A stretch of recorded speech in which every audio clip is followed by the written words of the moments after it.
পানি খাবেন ভাই? মুখ লাগে দিতে মুখ লাগাচ্ছেন সামনে কার সৃষ্টি, আল্লাহ সৃষ্টি, কারণ নবী হযরত মুসা সাল্লাল্লাহু আলাইহি ওয়াসাল্লাম আমি কার সৃষ্টি, আল্লাহ সৃষ্টি, আমি কার আর উম্মত আপনি আল্লাহর সৃষ্টি, আমি আল্লাহর সৃষ্টি। আপনি হুজুর সাল্লামের উম্মত, আমি হুজুর সাল্লামের। আপনি কি মানুষ না? জি আমি কি মানুষ না? তাহলে আপনার মুখের খাবার আমি খেলে সমস্যা কি?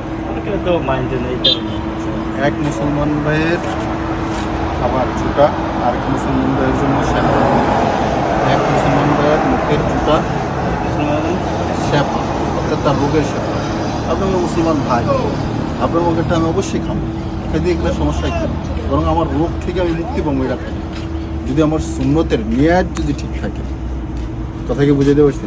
এই জন্য এই ভুলটা কখনো করা যাবে না যে আমি মুখ লাগাইছে বা আমার মুসলমান ভাই মুখ লাগাইছে এই জন্য আমি খাবো না, এটা করা যেত না। মুখ লাগাইছে কি আমার মুসলমান ভাই লাগাইছে, অন্য কেউ তো লাগে না। শুয়োরে লাগাইছে না কুকুরে লাগাইছে, অন্য কিছুতে লাগে না। শ্রেষ্ঠ মাকলুক মানুষ, ওই মানুষে মুখ লাগাইছে।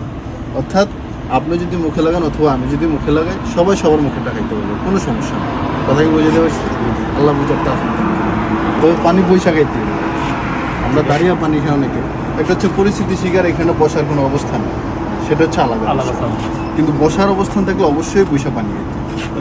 কারণ পানি খাওয়ার হচ্ছে 5টা সুন্নত আছে, আর এই 5টা সুন্নতের মাঝে প্রথম যে সুন্নতটা এটা হচ্ছে বৈশাখ খাওয়া, বিসমিল্লাহর সহিত খাওয়া।